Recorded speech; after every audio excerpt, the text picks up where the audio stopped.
What's up, guys? My name is John Evans. I coach many of the highest jumpers in the world, like Isaiah Rivera, Donovan Hawkins, Dylan McCarthy, Dom Gonzalez. The list goes on and on and on. And this video is actually a question that Donovan asked me the other day, which is why him and Isaiah are so different. Why he can't squat, 450 like Isaiah can, or why Isaiah can power clean 335, but Donovan's 1 foot is a lot more natural and he's a lot more explosive or faster in certain aspects. And so we had a good conversation about what those differences were, and I wanted to share with you guys because I thought it was pretty insightful. So one, I think that Isaiah probably has different tendons than Donovan. I think that Isaiah's tendons are more efficient at storing and releasing energy than Donovan's are. If you've ever seen Isaiah do something like an RSI test or repeat hops, he's considerably better than Donovan is at them. However, when you look at something like upright sprinting, Isaiah does not excel to the point that Donovan does in something like a 100. To that point, I do think that Isaiah would be better at something like the 200 or the 400 or a little bit longer. I think that Donovan is a much more muscular athlete. He's much more explosive muscularly. I think if we put them on the force plates, which we will do soon, you would see Donovan do extremely well in mid-thigh RFD tests. So if you were to tape his hands to the bar, put it against a movable object and push into the floor as hard as you possibly could, I think his curve would be steeper and it would rise. The rise of that curve would be faster. This is an indicator of RFD, and I think he would excel at this, and this is what I've seen also from just looking at his power cleans. However, I think Isaiah would actually go further, and this is maybe the difference, is that Isaiah is able to generate force better over slightly longer intervals. So if you were to take him in something like a deep squat, where there's a lot of load on the bar and you have a lot of time to generate force, he's going to do extremely well. I think at really, really heavy cleans, he's probably going to also beat Donovan at that. But if you were to lighten the load up, maybe to say 60 or 70% of their respective maxes, I think Donovan is going to move that load a lot better.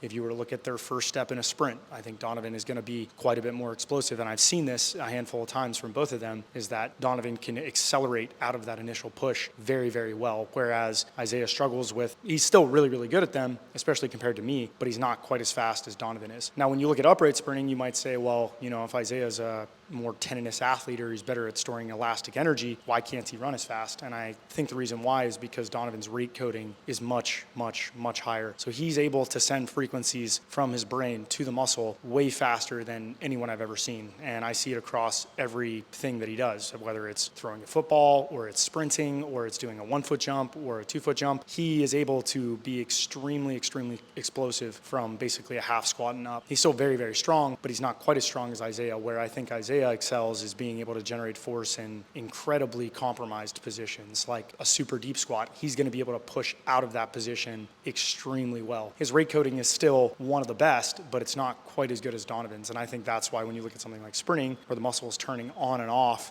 very, very quickly, and it's not necessarily limited by motor recruitment, but more so by how quickly you can turn the muscle on and off, he's not going to, get to the same. Isaiah's not going to do as well as Donovan. Donovan's going to be able to get in and out of extension and flexion at the hip incredibly quickly. Even on upright sprinting, he can reposition his leg faster, so even if he isn't as elastic, he can generate force relatively faster than Isaiah can. Where he would, kind of see a drop-off is whenever you have to have metabolic efficiency, because sprinting is not efficient, and as you run further and further, it turns into more of an elastic activity. So if you look at something like 150 meters to 400 meters or even longer, it becomes more and more dependent on how efficient you are at storing and releasing energy. And if you're really explosive, you'll blow through ATB really, really quickly, build up a lot of metabolic byproducts. And I think I've seen that with Donovan a handful of times. Even if you have him go out and do, 5 sprints, he's going to come back in and he's going to be relatively fatigued compared to Isaiah or myself, where, we do have slightly more, I would say, like efficient pathways to achieving whatever motor task. So to kind of fix this, it doesn't mean that Donovan can't be more elastic or more efficient. That is really ultimately the goal of what we're trying to do, but we have to get his motor recruitment higher. So we need his muscles to be able to respond to the stimuli that his brain is sending when we do put a lot of weight on the bar. He has better wiring. He has a better wire harness. He has a faster wire harness than all of us. The circuitry in his brain and his spinal cord to the muscles are better than what Isaiah and myself and most of any other athlete I've ever worked with is. But we have adaptations that have taken place because we trained for 16 years in my case. In Isaiah's case, I think it's like 12 years, where our tendons have stiffened and the cross-sectional area has increased, and our motor recruitment is relatively way higher than where it would be at year 1 or year 2 in training age like Donovan. Donovan's his baseline is way better. He's going to be able to eventually adapt where his motor recruitment is gonna throttle ours. It's gonna be way better, but it's gonna take time to make those connections and get the muscle to respond to all of that electrical and chemical activity where, for us, we've kind of already had those adaptations happen. He was able to increase his deep squat from 375 to 425 in about 30 days. You're not going to see Isaiah add 50 pounds to his back squat in a month. You're not going to see that. He might add 5 to 10 pounds a year at this point, and that's just because our training age is so high. And for us, the priority shifted to staying healthy more so than to high performance.